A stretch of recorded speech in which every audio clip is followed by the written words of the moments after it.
The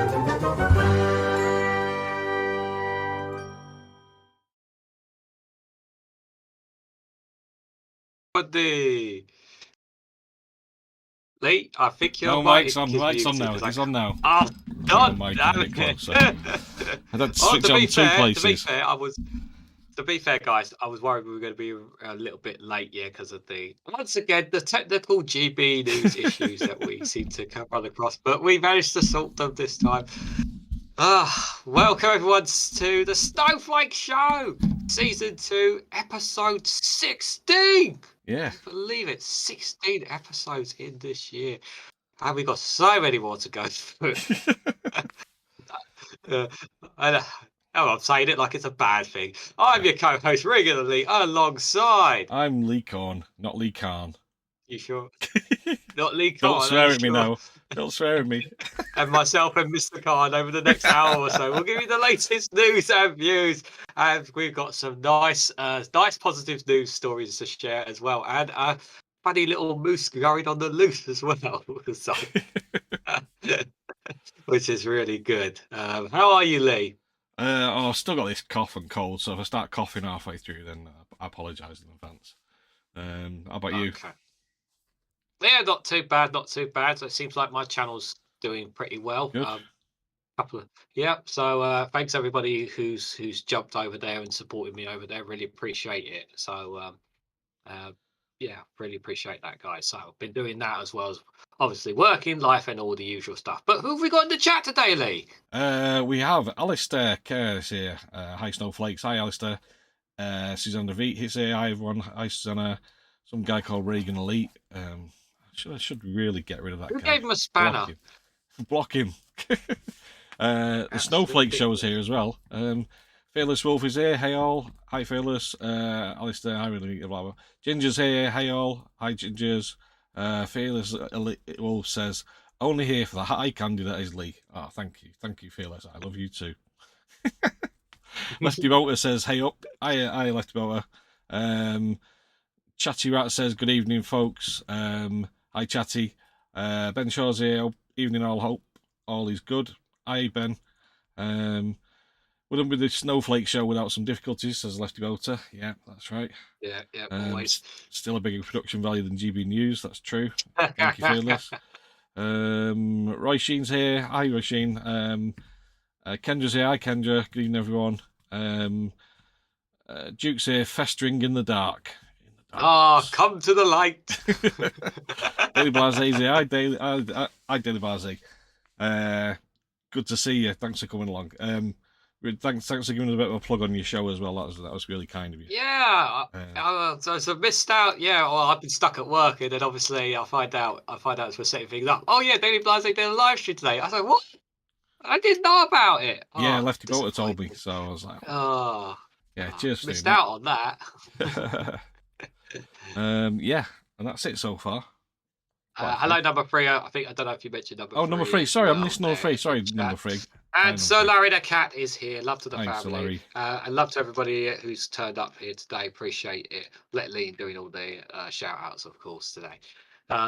We have got a lot to run through today, haven't we? We have. I would say it's been a quiet week, but there's been more tumbleweeds to deal with than we can handle this week, pretty much. So we definitely got we've got some notes. We've got some stuff that's broke over the last few hours as well. Just a few bits we'll highlight as well.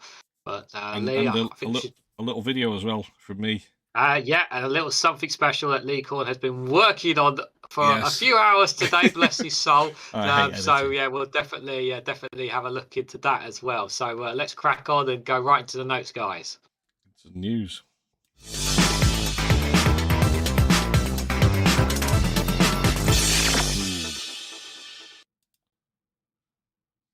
So here's some of the news that's been going on that we're not going to be covering, or I may have covered on my channel over the last week or so. So judges to lose powers to block deportation flights after Rishi Sunak reaches a new deal with party rebels. That's not good.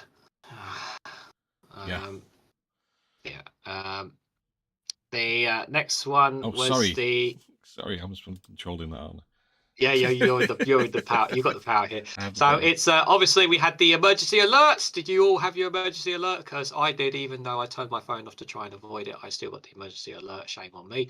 Um, it was on last Sunday at 3 p.m. and there was a report by the Independent today that apparently there was supposed to be a second emergency alert test to take place on Tuesday, but that will not happen despite reports. Apparently, Right. uh, Lee, did you want to add anything to the emergency alerts? Really? No, Did you get it? I did. We got me and my son were on Virgin Media 2, and we got it at like a minute, just about 40 seconds before.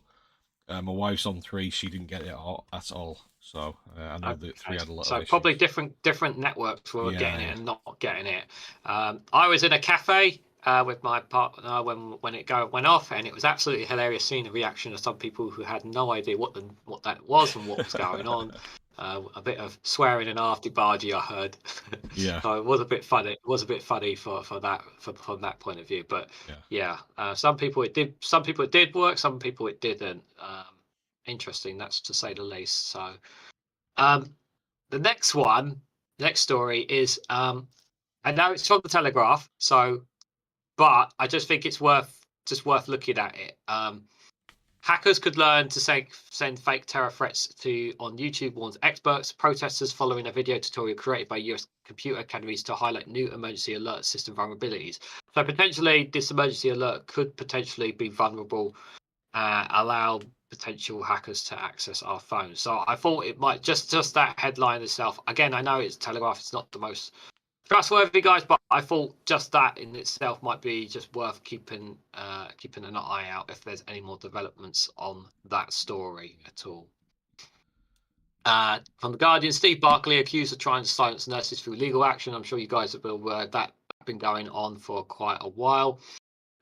Next one from the Guardian is obviously happened literally the next day after our show. Dominic Raab resigned after bullying allegations, and he also faces a campaign to be sacked as an MP. Both articles are from the Guardian. And the next one, England's ambulance crew spend 1.8 million hours a year on mental health call-outs, which is an absolutely shocking statistic to say the least. Absolutely, mental health is a serious issue, and terrible to see that number, that's for sure. Next one from the Mirror, the Tories are raking in money from private healthcare firms as the NHS is on its knees. We know that already. Is this in donations, or is it like having second jobs working for NHS firms? I think it's from donations, I believe. Right. From what I remember reading the article, I'm pretty sure it is exclusive from the Mirror, I believe, as well. Right. Okay.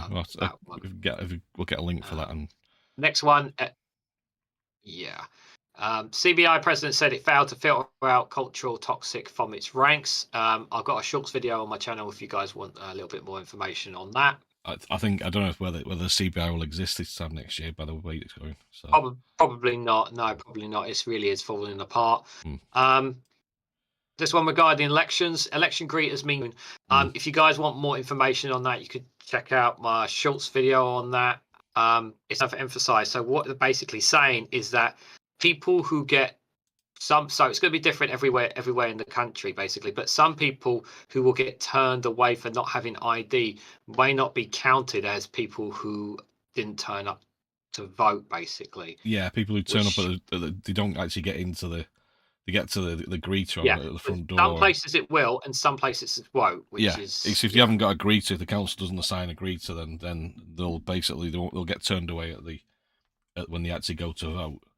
But if they've got a greeter on the door, they'll basically say to them, "Oh, you need ID before you can go in in order to vote." So they'll get turned away before they even get in. So there's no way and they're not recording them. So that's the issue. Yeah, so if you want to look at that, I've got a shorts video on that, 60 seconds, if you guys want to look at that a bit more. Next one from the BBC, it's UK government is borrowing less than expected last year, which is quite surprising, but still not helping with our cost of living crisis. From Sky News, people are paying higher prices at big chain smaller stores. That's a bit of a worrying trend. Yeah. So I've noticed this. If you you, go when you rush to your shop or whatever to pick up something, you forgot milk or whatever, yeah, and you ended up paying more than what you need to, which is not good at all. yeah, they don't seem to have the same Um, discounts. It's like Tesco Express, for example, doesn't have the same discounts, and also it'll like it won't. It won't. I think one of the main things is that you can't get the budget range brands, the budget, like Tesco's value brands and things like that. They don't stock them, yeah, so you end up paying. Having to buy the more expensive brands. You got no choice at especially like if you haven't got a car to get to a more, main, yeah. or it's like on a Sunday or something where everywhere else is shut. You're a bit screwed, really. But I've noticed this a long time. Yeah, Something I've complained to Tesco about as well. But okay, yeah, I think it's just been highlighted more just because of the cost of living crisis. And Yeah. there was the big story obviously happening over the what was it over the weekend as well. Diane Abbott had the whip removed after hateful anti-Semitic remarks. I did a full video on that. You can see on my channel if you want more information. Did you want to add anything to this, Lee? I mean, what annoyed me about it was that she basically posted the remarks or something off the article, and then said, "Oh no, it was a draft. It should never have gone." It's like, but you wrote it down. It's not like it was something you said at the spur of the moment without actually thinking about it. You wrote it down, so that must be clearly what she was thinking. Even if she intended to modify it afterwards, that was the crux of what she was saying. So, yeah. I don't accept that her apology really is nonsense. Yeah. If you want more of my thoughts on that, guys, I've got a full video on my channel if you want my thoughts on that. And finally, from Byline Times, UK police forces are paying out millions in compensation claims in the past 5 years. Yeah, so guess where all that money's coming from? That's right, us taxpayers' money. Yay. So yeah, for all the faults that the police force are having, we are paying out for it. Yep. Oh dear. So there's all the sad news. Yeah. Oh no, wait, it gets worse. Yeah. So, we're going to go into the two things straight away then, yeah? Am I frozen? Oh wait. No, you're back on. I don't know if we're having problems with the internet back or on. anybody, because mine kind of keeps giving the circle of doom, but nobody said anything. Just checking the internet quality. Make sure it's okay. I can see you and Guys, no you just issues. drop us, let us know in the chat, yeah, if there's anything wrong. It's not massively slow, but it seems okay. I think we're okay. It might just be too much. I do hear Lee cutting out every now and then, but that has happened on the last couple of live streams, to be fair. Yeah, but I think it's Discord that rather than the stream. I think it's my feed to you rather than the feed to out. Right, okay. So, just going into the articles then. Yeah, so just wanted to highlight these two small stories that have broken over the last few hours. So, a tweet from the Trade Union Congress that the House of Lords have voted down plans to sack nurses, teachers, and firefighters who go on strike. So, victory for the unions, victory for our civil, for public services, for our nurses, teachers, and firefighters who rightly deserve a better pay rise. So I'm glad the House of Lords have voted this down, but it doesn't necessarily mean that the government won't stop in trying to stop them going on strike, basically. But it is a good news, to say the least. Mm-hmm.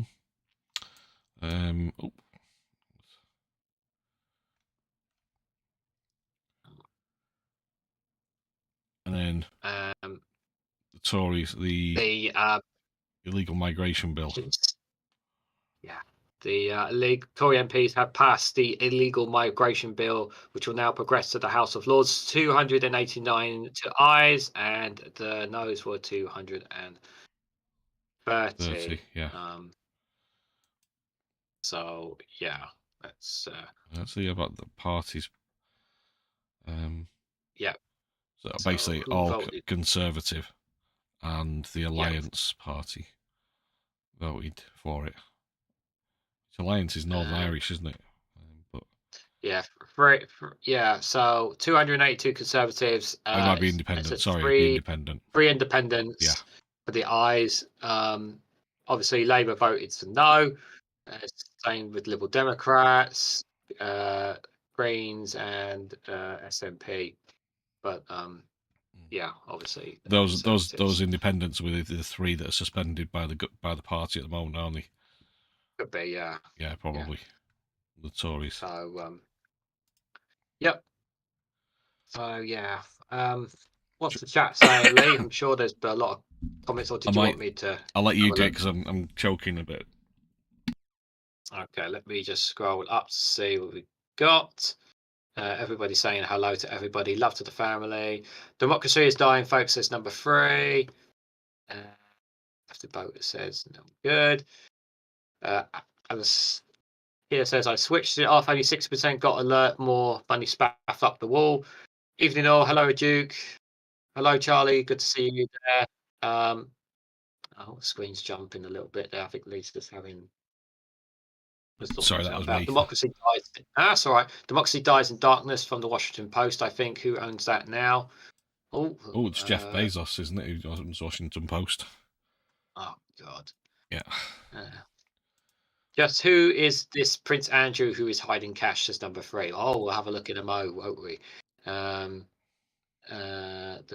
victory for democracy, says number 3. This must be my end that has problems then, says Kia. Whose bright idea was that anyway? Sacking nurses would just make the problem worse. That's right, Ginger's absolutely right. Yeah. Interesting how Mr. Break the Law is a very limited and specific way. Barclay is wanting to use the law to try and stop nurses striking. Knob cheese. Yes. Well said, Sir Larry. Jow is here. Good evening, Jow. Good to see you. And by the way, thank you for commenting on pretty much every single video that I've been posting lately. I really appreciate it. I really appreciate your feedback on them. So I really do. Charlie C says when it. Oh, sorry, go on. I was just to say, just a couple up at the missing chat. Says when it came to Brexit, the CBI was as useful as a chocolate fire guard. And everyone's saying, everyone's just saying hello to everyone in there. I don't know if you mentioned Charlie C's here. Hi all. Hi Charlie. And Alkabij is here as well. Evening all. Hi Alka. I think that's how you pronounce it. Right, shall we? And at the bottom, Daily Blasio says, "No worry about the plugs, lads. After my skip fire of a live stream note, I thought I'd point them towards the professionals." Oh, you're too kind. Joking, professionals. Right. Oh, mind you, though, we should just say before we just jump in as well. Shout out to Marina Perkins, who absolutely whooped the floor of Jacob Rees-Mogg on last night on GB News. Shout out to that girl. She was absolutely fantastic. If you did not see it, I strongly recommend you go out of your way to see it. It was absolutely brilliant. I've just realised someone's pointed out I've spelt Prince wrong. But Price Andrew hides cash. Prince Andrew. Thanks for pointing out. He's got everything has a price of how it needs with him. It's true. True, yeah. Right, shall we start off with that one then? Go into that one. Yeah, let's start off with this one from The Guardian. Prince Andrew held investments in shell companies to keep holding secrets. So Prince Andrew has held his shareholdings through a government-backed shell company that was created to conceal royal investments from a public scrutiny. The prince was among at least 5 members of the royal family who used the shell company's Bank of England nominees, which was set up in the 1970s to prevent the embarrassing public disclosure of Queen Elizabeth II's investments. So they had this for a long time, Lee. Yeah, looks like it. The monarch successfully lobbied the government to alter a draft law in order to permit the Windsors to hide the size of their value and their shareholders from the public. The shell company operated for more than 30 years. Was it last week or 2 weeks ago we were talking about how much money that taxpayers' money goes towards them? Was it like £1 billion or something? 3 weeks ago, yeah, it was ridiculous. Double the highest other country in Europe, other royal family in Europe. Well, in fact, I think it was like 3 times more than the. It was like 170 odd million or something. Yeah, it was ridiculous. Yeah, it's just an outrageous amount of money. The Guardian has established that the Queen was not the only royal to use a facility. Have you lost it? Can you see it? you want me to carry on? Yeah, I don't know why. I'm missing that bit for her sister, Princess Margaret, and her husband, Prince Philip. Her children, Charles and Andrews, also had held shares in the Bank of England nominees. Andrew use of the shell company, which has not previously been reported, is significant because he was a government special trade envoy at the same time, though his role would have had access to commercial sensitive information. Transparency rules designed to expose potential conflicts of interest require government ministers and members of parliament to publicly declare any significant shares of their own. However, the royals are not subject to similar rules. There is no suggestion Andrew used commercial information improperly, but the concealment of his investments raised questions about the government's oversight of potential conflicts of interest. As if we don't have enough conflicts of interest as it is, just add more to the rest of it. Yeah, why don't you? And they wonder why Republicans are not building up as it is. So, in 1973, a proposed bill to make company shareholders more transparent would have enabled public scrutiny of the Queen's finances. Achieved documents revealed that the Queen's personal lawyer took fright at the proposal and warned the government that the monarch did not want the public to discover what shares she owned because it would be embarrassing. Yeah, no sugar, Sherlock. Yeah. So I mean, say it ran for over 30 years. The Paris secret. Oh, sorry. Go on. Sorry, I was talking over you then. No, what? I was going to say. No, what were you going to say? He ran for over 30 years. Is what it said earlier on. So I'd take it's not it's not going anymore then. I don't know. Just seems a bit. I just feel like why is this coming out now? Is this because the Queen died that this is all coming out now?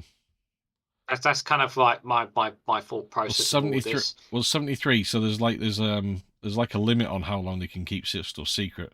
So it's 2023. So maybe that's why. I don't know. No, I don't know. As you scroll further down, there's I don't know if you can see it on mine. There's that's from 2006.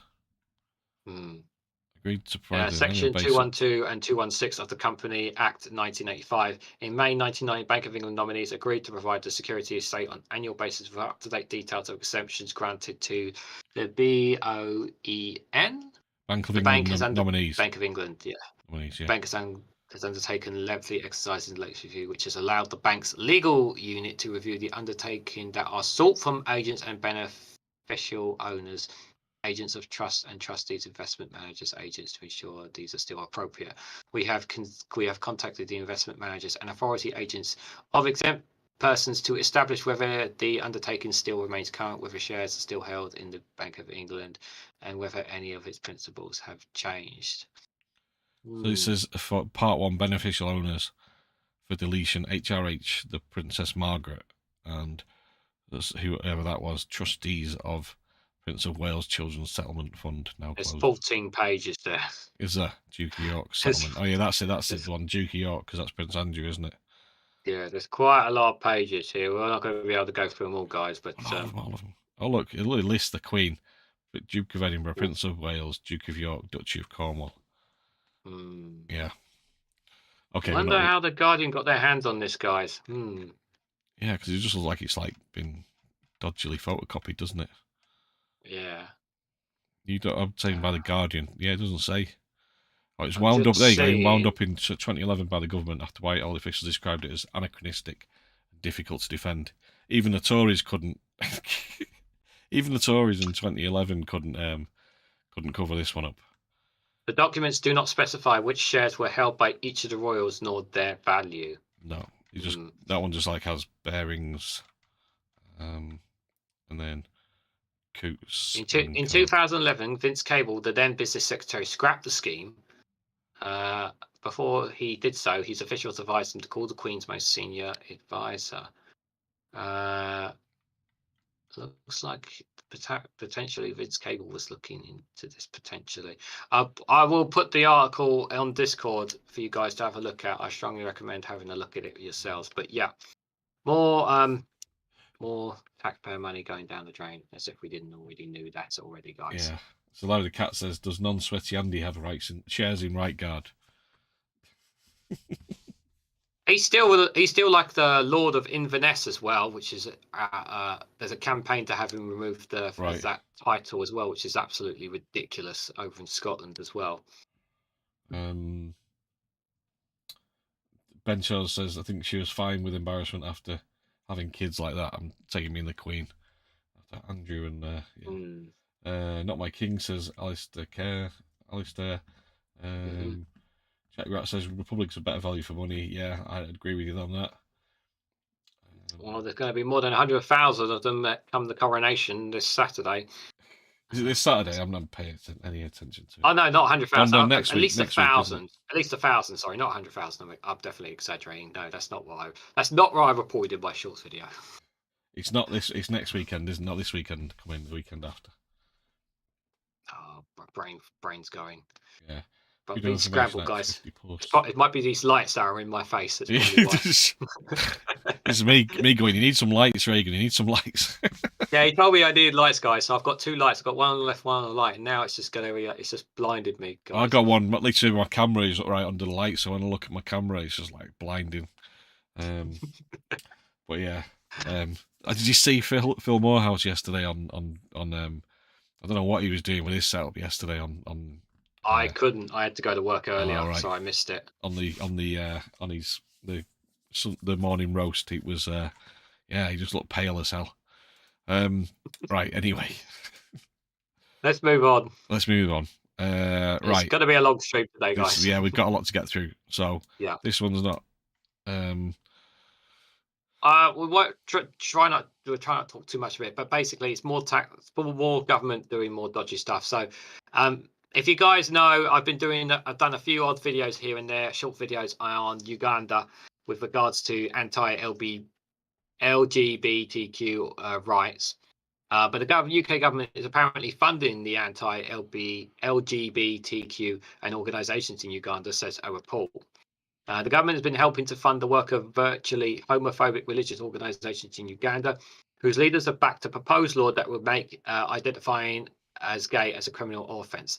That law has not passed as of this moment, and the reason why it has not passed, in case anybody is wondering why it hasn't passed, was apparently the president hasn't signed it off, not because it's anti-LGBTQ, something to do with the death penalty involved with it. That's all my understanding. Is the only reason why. Well, my understanding was. Go on. Sorry, I was going to say my understanding is that also he's under pressure from the Americans because they send like $700 million a year in aid. The Americans like basically threatening to pull the aid if they bring this law through. I have not seen that report, but I have not seen a report on that, so I could be wrong. But that was my understanding was something to do with not wanting to kill them or something for being gay, allegedly. So again, it's alleged allegations, allegedly. So I'm not going to say it's absolutely certain, but that's not the main crux of this story, guys. Is basically we're funding these things. So it's analysing official data. Sorry.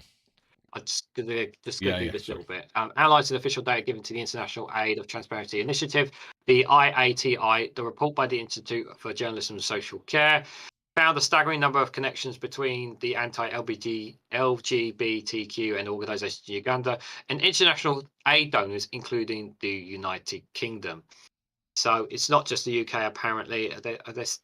My understanding is that it's state in other countries as well. Yeah, I think so. What it is basically, there's this interreligious council of Uganda, which is like an interfaith body, but it's basically they're giving it money to help to this part here deliver the ambition for an open society in Uganda.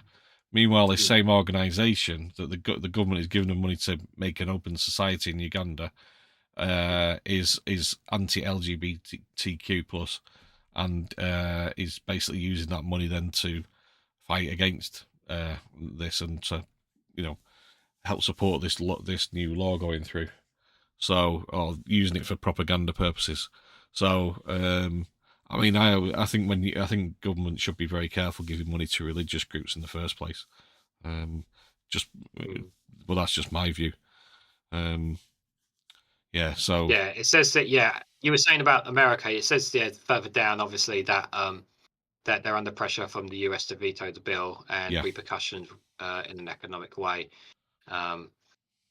Obama administration in 2014 withdrew government aid as well after the organization supported the precursor to the 2023 bill, which was later annulled by the Constitutional Court. Yes. I mean, that's the other thing, is that it was annulled by the Constitutional Court. So if he tries to bring something else in, it's probably going to have the same thing if they decide it's unconstitutional.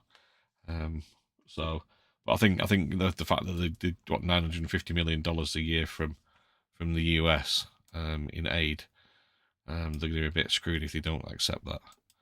So Obama pulled the money from the US, got into that same organization 9 years ago. So leave your thoughts in the chat, guys, on that. Allegedly is his lot's favorite word. Well, it's apparently mine too, Daily Blase. What is Rwanda, the civilized country in the words of Suella? Oh, allegedly. Apparently. Allegedly. Yeah. always best just to chuck in allegedly if you're not sure, not 100% sure. Evening, Tom. Good to see you in the chat there as well. See, you just popped up there. Hi, Tom. Obama. Obama. What are you all laughing at, Larry the Cat? What did he say? Tucker Carlson, you fired from Fox News. I'll correct that for you, Larry. Yes, Tucker Carlson was sacked this week from Fox News. Oh, well, he went with when it broke, I was waiting for the news to kind of say about it, but he's not the only news anchor that's I know we're going off topic, guys, but he's not the only one who's actually left some of the big news. There was one that's left CNN as well. Don Lemon. So he made some. Go on, sorry. I was just going to say, there definitely seemed to be a lot of bit of coaling from the news agents. With Don Lemon, it was a case of that he made some what's the word? He basically said that Kimberly, is it one of the Republican presidential female candidates, female presidential Republican candidates. He said that she was a bit past it because she was like in her 40s, he was kicked out after that, and he doubled down on it as well when he kind of challenged by his two female co-presenters. He said, "Oh well, if you're in your 20s, then obviously you've got more chance." Interesting with Tucker Carlson, like it came out of the blue for the viewers because he was, because I watched a video another video when it broke for Brian Tyler Cohen, and he showed a clip of the end of his last show where he's basically, "I'll see you guys Monday," like all normal and all that kind of stuff. So it happened over the weekend, and he has a massive following. It's going to hurt Fox News, but at the same time, it's like, is this really because there's all these lawsuits and stuff happening with Fox News as well. We'll definitely be keeping an eye on it. That's for sure, with Dominion, among not just Dominion, but there's more coming after Fox News over there. So, and plus he's up for rape as well. Donald Trump. Yes, I dropped a news short today. I think it was. I dropped on that as well for you guys. But we're going to go back to the UK because we got another story for you guys, haven't we? Mm-hmm. This one just happened just a few hours ago, guys. More strikes. HMRC workers to take strike action as midwives accept NHS pay offer. So more than 400 members of the Public and Commercial Service Union are set to strike for 18 days in May and June. Meanwhile, in a turnout of 48% of eligible union members, 57% of midwives voted to accept the NHS pay offer of 5% in 2023 and 2024. So HMRC will strike for 18 days in May and June. So they're going to take 57% voted to accept the deal, with 42% rejecting it in a turnout of 48% of eligible members. The offer covers 2 years, an additional one-off amount between 2022 and 2023. and a 5% pay rise for 2023 and 2024. Anne Sudbury, the Director of Employment Relations at the RCM, said the offer was not perfect. It was not everything that we asked for or that midwives and maternity support workers deserve. However, it's a step forward in the government entrenched position in 2022 and 2023 and improved on all its directions to the pay review body, it said. So they're saying there that the government did move on their pay. Yeah. It's not a lot though, 5%, is it? It's it isn't a lot, but I think they were more concerned. I think they took it on the basis that they were more concerned about the well-being of others rather than their pay. But I'm just speculating, guys. It's not. That's not factual. The pay offer was made to NHS staff on agenda for change contracts, which includes the majority of workers apart from doctors, dentists, and senior managers.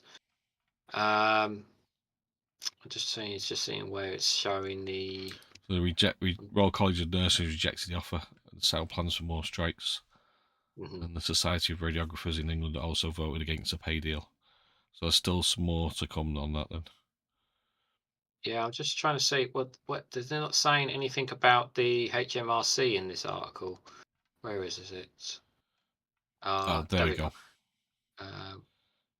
Midwives the acceptance. strikes by workers of the personal. There we go. The strikes by workers in the personal taxation operations of employer service department in HMRC is likely to cause significant problems for businesses across the UK. The action is expected to impact employers' helpline, construction industry schemes, HMRC student loan unions, PAYE registrations, paternity, sick pay, disputed charges, penalties, expenses, and benefits, and one of government's flagship small business policies, employment allowance. The public and commercial service union said the strikes is over pay, pensions, job security, and redundancy terms. The PCS General Secretary Mark Swatchka said, our hardworking, I know it sounded terrible, that surname, our hardworking members of HMRC are fed up with being treated with disdain by a government that doesn't seem to care about its own staff. If they did, ministers would be able to stop this strike action tomorrow by making a fair offer to our members through the cost of living crisis and beyond. More than 133,000 civil and public servants are also due to walk out on Friday. Teachers strike tomorrow as well, and on Tuesday. So yeah, this is we've gone through the winter of discontent. We're heading to the summer of discontent now, aren't we? Yeah. So yeah, it is out of control, and the government have no control of this. They have no control of this whatsoever. Are my shorts called snowflakes? No, they're not called snowflakes. Number 3, they're under a playlist called UK short videos on my channel. If you want to have a look, I think on ours you put it under the a snowflake. Your videos under a playlist called A Snowflake. Yes, that is under there. Under the channel. So it is here it is highlighted under channels. Susan Luvick says Lemon pointed out that Haley. This is the Don Lemon from CNN. Pointed out that Haley was no longer in a prime because since she was older than 40, which with the attitude that women must always look to be in their 20s and 30s and not their age isn't exactly untrue. Yeah, but he's perpetuating that, isn't he, by saying it and showing that actually he agrees with it. I think is his point. Is the point, and I think there's a reason why he doubled down on it as well. So, Ginger says before the show I was watching a YouTube video that implied Rupert fired him regarding something to do with Rupert's fiance. It's about Rupert Murdoch and Tucker Carlson. Yeah, because that was a really short, at least still, it was a really 2-week long engagement, and he called it off. Don't know too much into that, but. Yeah, it could be. I heard that was because that they split up because she's like a devout Christian and he's not really that bothered. So I'll put the link in there for you, number 3, if you want. But I will be putting it down later in the chat if you're not here. Lefty Voter says you're missing the trick by not calling your short videos snowflakes. What I have to put in 60 seconds on those videos is not easy. No. So, I mean, I could put on the playlist, I could call them snowflakes, but considering that I cover so many, I don't just cover British news. If you know what's going on my channel, I don't just cover that. I try to cover as many different kind of views from many different sources as I possibly can. But I do appreciate any feedback, of course. But anyway. Lots of strikes here too, but due to old business before COVID, we are doing better. Hence, people are asking for promises to be kept. The tourism revenue along would cover most claims twice, says Giles. Okay. It's in Portugal, Waste Monster. Well, yeah. Waste Monster don't give a fig about strikers. No, they don't. They don't. Strikes, cost of existing and rising rents, but stop the boats. Says Larry. Yep, the boats. Yep, the boats. Got to stop the boats. That's. They just stand on those damn boats. Stand on the white cliffs of Dover and point boats. And that was what's so good about Marina Perkins, Marina from last night. You know, constantly saying, "You guys are talking about this. Well, what about people's bills? What about this? What about people's bills, jobs, lives, and all that?" Just putting out the stuff that those right wingers who are watching that need to hear. Yeah. To be saying, hey, you're listening to all this. Well, what about these problems that you're suffering now? Are they not more important? So that's what was really good about her going on there last night. I liked to the end where she says when Jacob Rees-Mogg tells you that he wants to reduce regulation, what he actually means is he wants to reduce workers' rights, your right to your workers' rights. And he went, "Oh, we have to end it there now." I think it's just like you just hear her shouting in the background. He's lying to you. Yeah, she was very good on it. But he did try and talk over her the whole way through. She handled it so professionally, but she knew exactly what she was going into. Oh yeah, and she didn't want to go on there, but at the same time, she knew she had to go on there to get that out there on that platform. Yeah, because it's never easy to go. It's like those going on to Fox News, like Bernie Sanders once going on Fox News and he did that one a couple of times. Oh, he did, yeah. Yeah, and I think there was one where he was in a town hall. Yeah, he did a town hall. Yeah, and he got an ovation or something for one of his speeches, which was really good. Yeah, he basically he got targeted, basically explained to him the reasons why you should have proper healthcare, universal healthcare, and at the end of it, they asked all the people in the room who agreed with him that he should have universal healthcare. After listening to him, and it was like virtually everybody was like, "Yeah." Everybody agreed. He's just so convincing on it. He's just like, it was a legendary performance. Yes, it was, Lefty Boat. It was a great performance by Marina Perkins. Bernie Sanders. Oh, Bernie Sanders. Yeah. But more strikes coming, guys, and just less and less. Yeah, I noticed, but I haven't got many letters last couple of weeks as well. So that's piling up as well. So more problems, guys. So look, I've got a Conservative MP here, or not? I'm not sure. But we got a Conservative MP. No, he's not. He's not a Conservative MP. He's not. Now, as a Conservative MP, you'll doubtless be. Hold on. No. I don't agree with your premise. I beg your pardon. Which premise? That I'm a Conservative MP. You are a Conservative MP. Are you not? It says here you're. It's not on my Twitter handle. No. My campaign leaflets are all coloured green. Calling me a Conservative is essentially libel. When you were voted in 2019 as a Conservative Member of Parliament, you couldn't stop calling yourself a Conservative. Well, Boris got Conservatism done. Right. But we as a nation need to move on. Okay, yes, I might sit next to John Wedgwood in Parliament, but for the purposes of the next election, think of me as an independent MP whose views are socially Labour. It seems that being called a Conservative is as embarrassing as paying for Twitter. Well, I wouldn't go that far. Come on, let's be fair here. No, apologies. I'll take that back. Yeah. Now, as a Conservative MP, you'll doubtless be. Hold on. No. I don't agree with your premise. I beg your pardon. Which premise? We're going back again. We're looping again. You are a Conservative. Oh, sorry. I was in loops. Yeah, we looped again. Sorry. It just seems to carry on. That was. Yeah. It's a great loop. Just put it on a short and just go round. You're still there waiting for it. Very good. Yeah, Exploding Heads, guys. They do have I think they have a YouTube channel as well, but I don't. They've been doing some stuff with Paddy Power recently, which is, I mean, they're very funny, but it's like, why Paddy Power? Why support the get taken Yeah, away you're a from the football gang fan as gangs. well. They do some banter with football as well. Yeah, so, yeah, very good. But well, if you guys like that as well. okay. So go on to the shall next we? one. We shall indeed. Love to the family, everybody says, yeah. Yes, as always. All right, you read this one because this is your story. Okay, just let me have a quick drink then before All right, while he re-energizes, let me just see my throat dries up. This is hilarious. A shapeshifter says number 3. And Jal says, I saw it on YouTube. You sure did. Okay, so this one's from The Guardian. War-torn FC Mariupol reborn in Brazil. The least we could do to help give hope. So, Ukrainian community in southern Brazil has decided to turn its local football team into FC Mariupol, a top-flight club disbanded after Russia's invasion of Ukraine, in a show of solidarity with the war-torn country.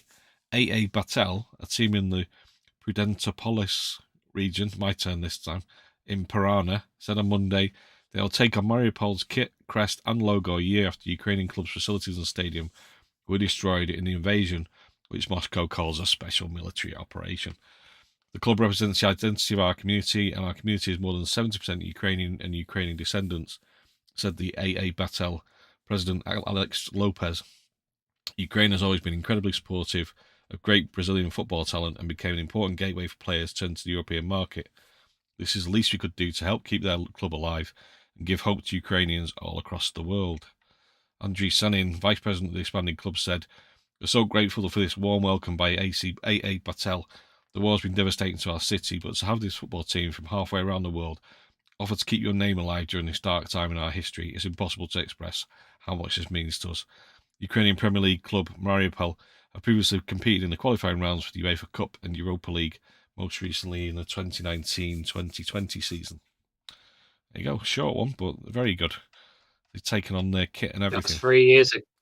Just 3 years ago, they were in the UEFA Cup and Europa League. Yeah. There you go. They had some great football teams. Ukraine, Shakhtar Donetsk was a very great football. The league's still going. They had some amazing players. Yeah. They were. The league's still going. Are they still going? I believe they probably are in other nations. Your camera froze then. It's gone back. It's back now. I could hear you, but your camera froze.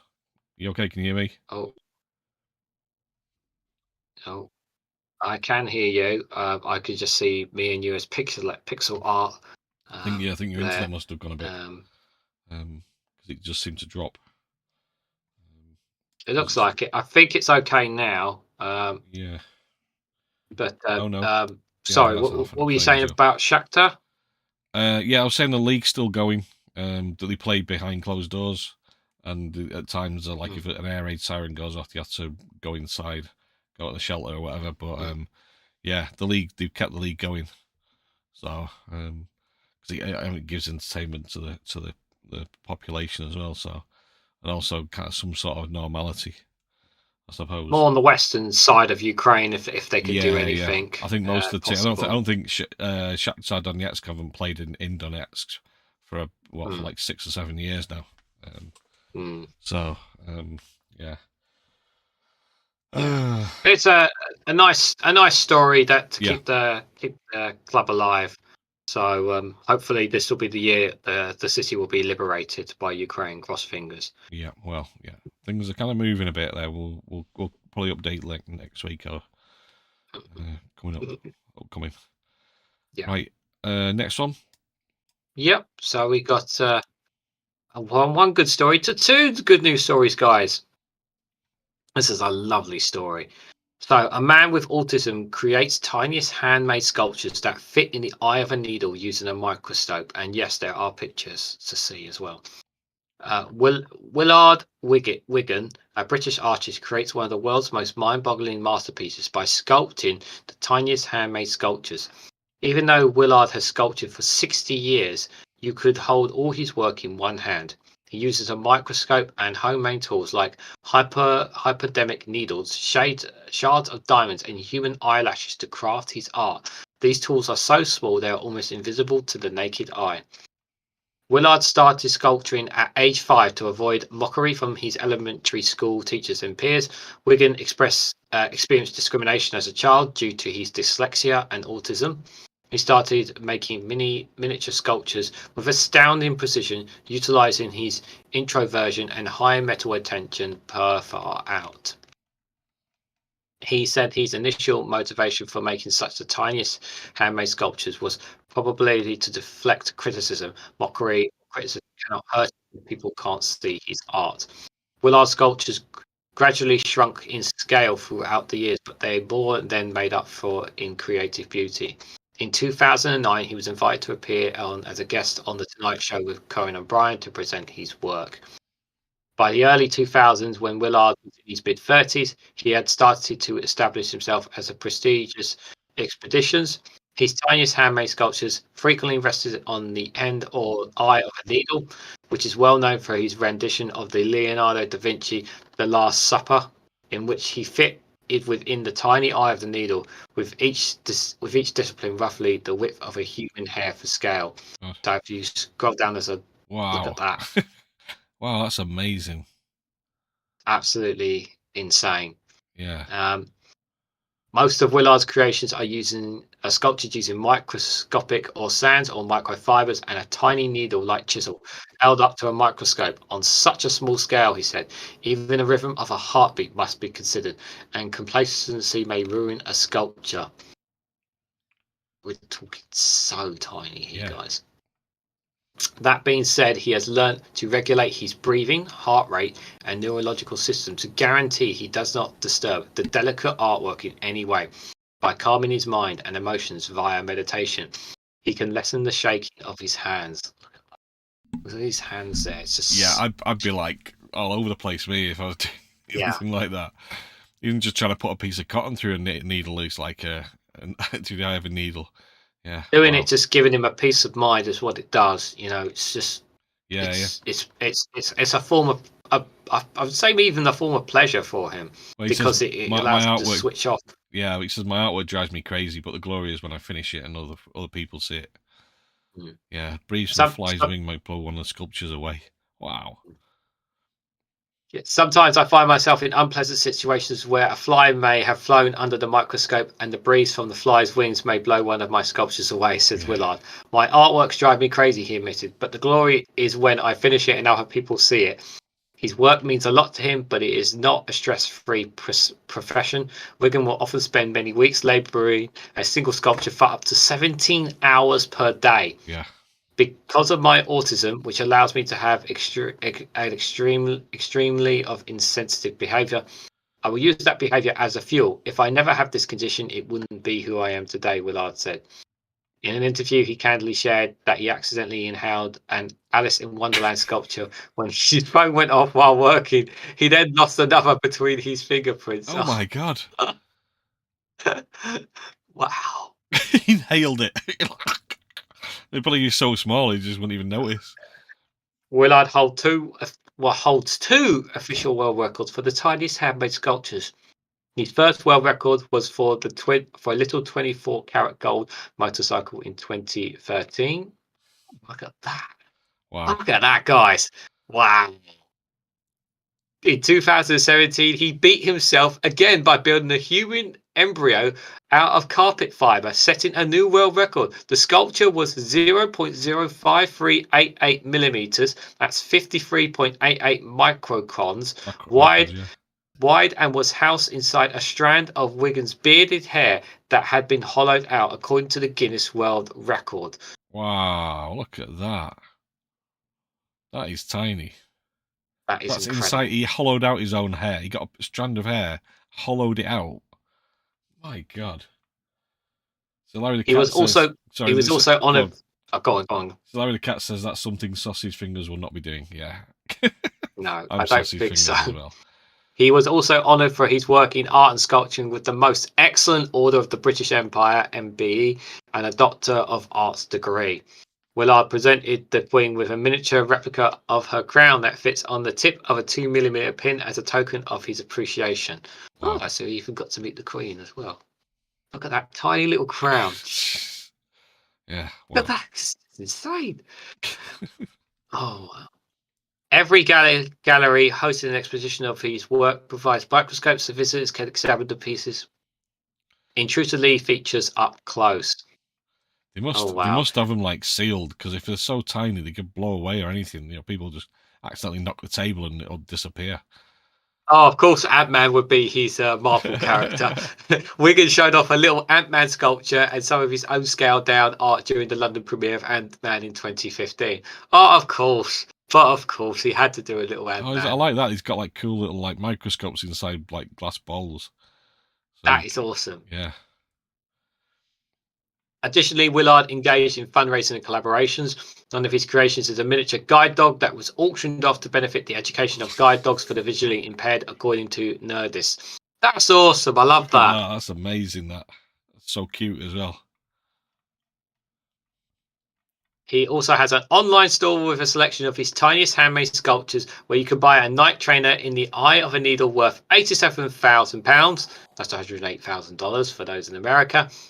A 24 karat gold handmade dragon with jewel eyes worth £1 million. That's Wow. $1.2 million. That's the gold 24 karat gold dragon there you see in the picture. Yeah. His autism and dyslexia was seen as a weakness in the classroom, but he could turn them into strengths when he created the small world. After people found out about his unique talents, his one-of-a-kind works are now sought after by art collectors. Fifth Avenue South noted. Look at that. What an amazing man. My motto in life is the smallest things will always make big things happen. Remember, you always see the little things as they often make the biggest impact, and tell your students never to accept that they will not achieve greatness. We were all born to be great, not to be nothing, says Willard. Awesome. There's an interview on there as well. I will put the link in the good news in the Discord, guys, for you guys to see that. But absolutely fabulous story. I hope you guys enjoyed that one, because I really did enjoy reading it. Right, are we just gonna watch the video on this one then? Because this one looks pretty cool. Oh, in the chat, sorry. Let's have a look at some of the chat. Yeah, Let's just see some of the chat. Has he done any camels? Jacob Rees-Mogg says number 3. You should do one and put it gig. Send it to Jacob Rees-Mogg. Just halfway through the thing and stuff. Number 3 says that puts my wargaming miniatures to shame. Next will be a fishy Rishi, says Sir Larry the Cat. Yeah, Lefty Boat and Kia says, wow. Giles says, beautiful. Yeah, they absolutely are fantastic. Fantastic stuff. So Larry the Cat says, your channel suffers less tech problems than Mike Pillows. Watching him is hilarious. Oh, I haven't watched it. I only ever see like little clips that, you know, when, what's his name? Somebody mentioned it before. David Pacman puts his clips on and stuff like that. But yeah. Oh, brilliant. Lovely stuff. So we've got a lovely video been made by Mr. Lee Corn himself, haven't we? Not yet. Shh. Not yet. We've got another one yet. Hang on. We've got one more. Oh, we have. Of course, the moose. There's a moose loose about this cinema. Play the video. Let's see the moose on the loose then, shall we? Has it got a sound on it? Look at the lady on the counter. Look, she's just like. I'll have. Hold on, I'm gonna put this on TikTok.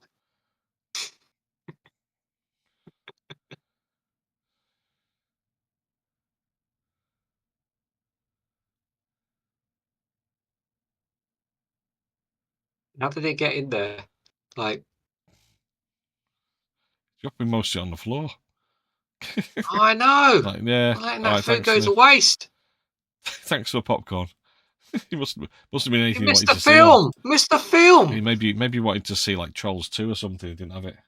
Oh, I know. What a shame, guys. What a shame. Yeah. So some random moose decided to turn up at a cinema, have some popcorn, didn't fancy whatever was on, and left.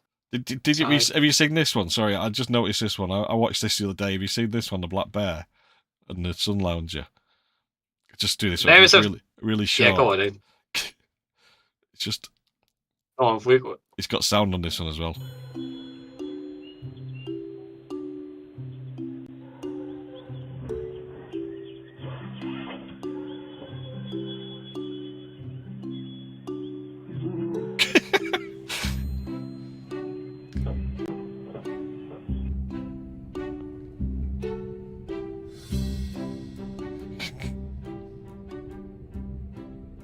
you would absolutely cack your pants if that happened, wouldn't you?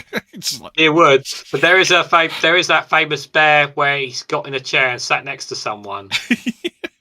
The famous brown bear that's got in a chair and sat next to someone, and it took a bit for both of them to realise that they were sitting next to each other before they like reacted to it.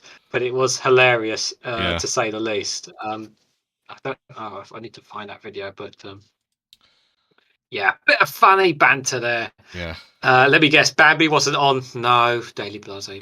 Bambi was not on. Maybe I'm so sorry, my friend. The latest Winnie the Pooh movie or Paddington Bear. Paddington Or Bear movie. Bambi. The bear was looking for his date. How do you know? You know something we don't know, Joe. Like got stood up in the cinema. That's why he left. I'll just have some popcorn and leave then. I faced down a bear once when I was in Canada. Do you, number 3? Oh, I know. Okay, next time I go to Canada, I'm calling you. Yeah. The one, my favourite bear story is what's his name? Gordon's Alive guy, Brian Blessed. He punched a polar bear in on the nose. That's a brilliant story. That.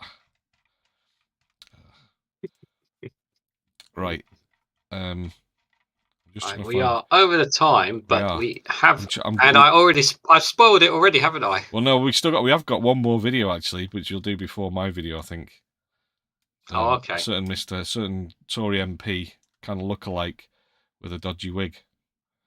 Yeah. I'm getting this conservative, not conservative MP. I'm getting the spinning circle of doom at the moment. Oh no, there we go. Right. Oh okay. No. Right, here we go. Oh no, it's gonna. Sometimes we can't see it, Lee. Yeah, I know. I'm gonna put it on. Sorry, it keeps starting on its own without me. Oh, Mr. Michael Makerson MP. Mm-hmm. Sometimes it's hard to get your voice heard, isn't it? That's why I've come up with the idea of citizens' assemblies. Long before the Greens or the Lib Dems ever thought of it, that's for sure.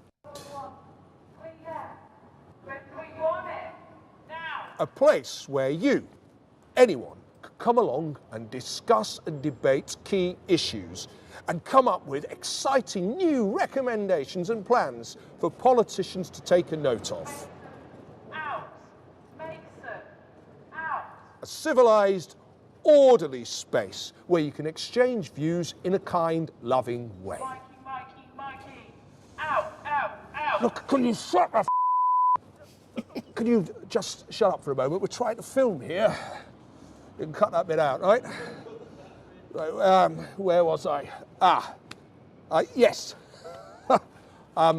A civilised, orderly space, paid for by a unique, private, public partner.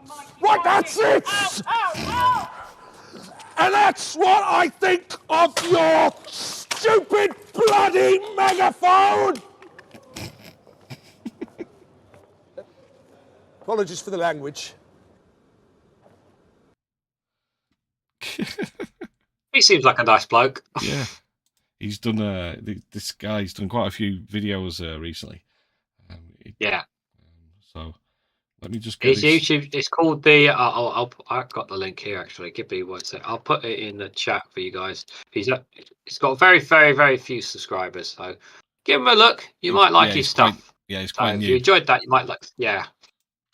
Michael McIntyre impersonator. He's got the wig, so he's good to go.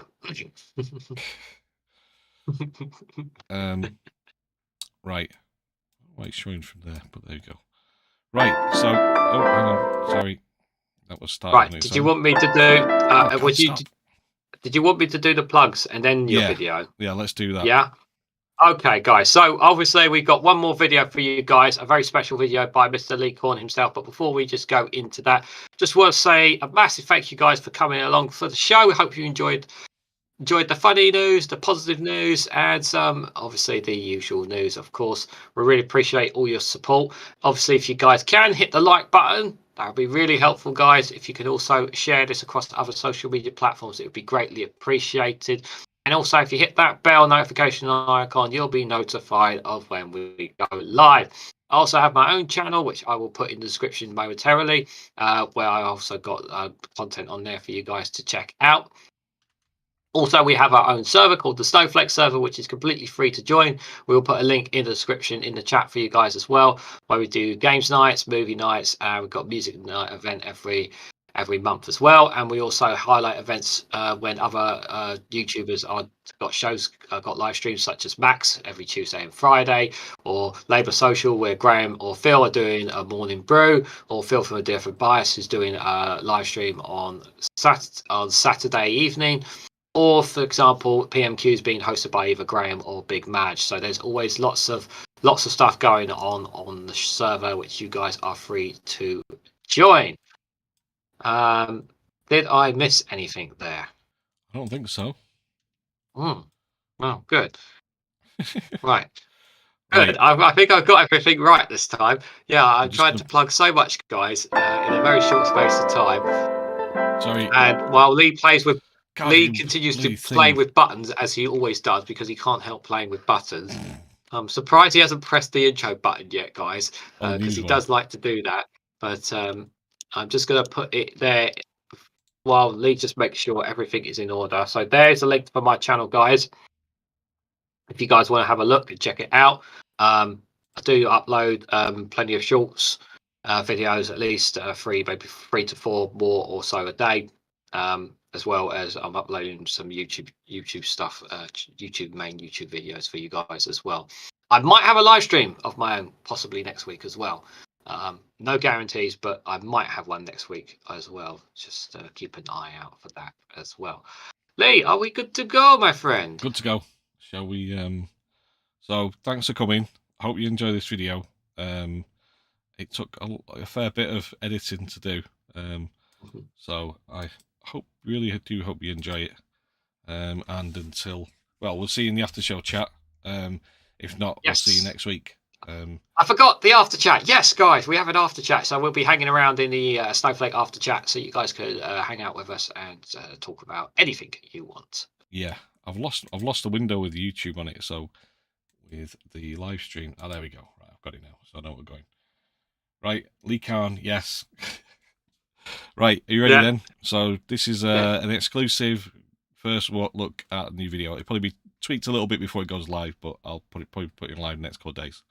So enjoy. Take care. Take care, guys, and enjoy the video.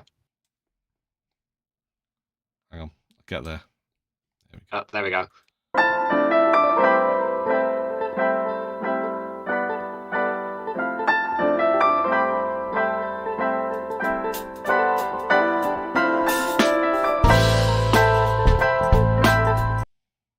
Oh, sorry, the picture quality was really bad. I'm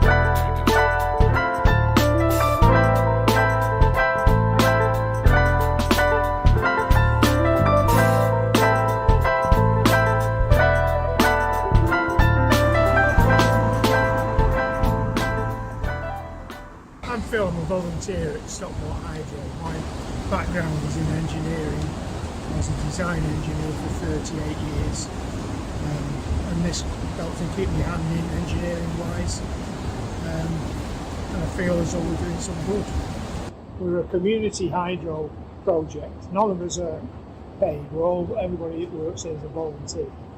Basically, we generate a small amount of electricity up to about 45 kilowatts that goes into the national grid, and we sell electricity to the national grid, so anybody can use it.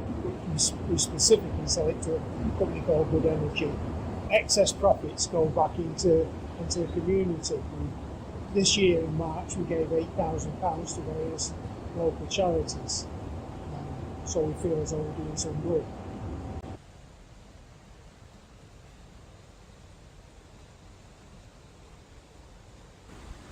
There's roughly about 20 people come down regularly. Somebody comes down virtually every day to clean the trash off the stream, right, which often includes sanitary items that have come down via the sewers. About a couple hundred metres upstream there's a United Utilities storm overflow, which we understand operated for 143 days last year, and we certainly didn't have 143 storms. And sometimes the river's grey with sewage, and the stench is terrible. And it's a risk of obviously health to people here, anybody using the river, of which we've had groups of school kids staying up at Linnet Clough canoeing down here. The fire brigade use it for exercises, other rescue services have been in the river here doing exercises. It's not very pleasant. And it's a salmon river. There are salmon have been video going up the waterfall, the weir by the Roman, just past the Roman lakes, where the toll gates, or floodgates cottages. Anglers blame the hydro system for the poor fishing down there, but we don't consider the fact that we're pumping more sewage out just a few hundred yards upstream. Now, one of the big environmental issues at the moment is sewage flowing into our rivers. Water companies have been getting the blame, but they point to the massive investment needed to modernise the sewage system. At Romiley in Stockport, there were plans to turn an area of wasteland into a community woodland, but the council has scrapped the idea because of sewage contamination. Ian Haslam's been there today. There were plans for new woodland on this field, but after a broken sewer pipe contributed to its cancellation, some locals are kicking up a stink. It's obviously now heavily polluted. I think if you look behind me, you can see there's a big black fetid pool of sewage water that sat there. What was quite a secluded, lovely sort of natural area is now grossly polluted and will take some time to recover. United Utilities say they have now carried out repair work on the pipe, and you can see here a new manhole is in place. I'm not going to lie, when you breathe in you can smell what appears to be sewage, though United Utilities say the area has now been cleaned. The problem is basically they've not been inspecting their sewerage system in this local area, obviously. I leave it to your viewers to decide if rubbish on the floor and a big pool of black water is fixed. United Utilities says the field is naturally boggy and denies it's been ruined by sewage. We're very sorry about this site. This shouldn't have happened, which is why we've now got onto it, and we'll be doing some more investigation to see if there's any more we can do on the wider sewer network in the area. Quite a beautiful nature reserve that people enjoy. The children go sometimes in the brooks, the dogs go in the brooks. I'm really glad someone's actually trying to do something about it. As with all water companies, sewage released from United Utilities pipes into surrounding rivers has also been under scrutiny. There's raw sewage coming out here into the river. We're stood here at the point where the overflow and the stream enter the river. You can see the amount of scum even now floating on the water. According to Environment Agency data, United Utilities discharged sewage at Otterspool Road here 135 times last year. We have a storm overflow that is designed to operate in the River Goyds. Now, we would like to see that operating less frequently than it does, but that will take a huge programme of investment. As you know, it's a hugely prevalent issue. Water companies dumping sewage into the sea and into rivers. In effect, you're self-regulating, aren't you? Storm overflows are monitored far more than they've ever been, actually. The challenge now is to modernise the system.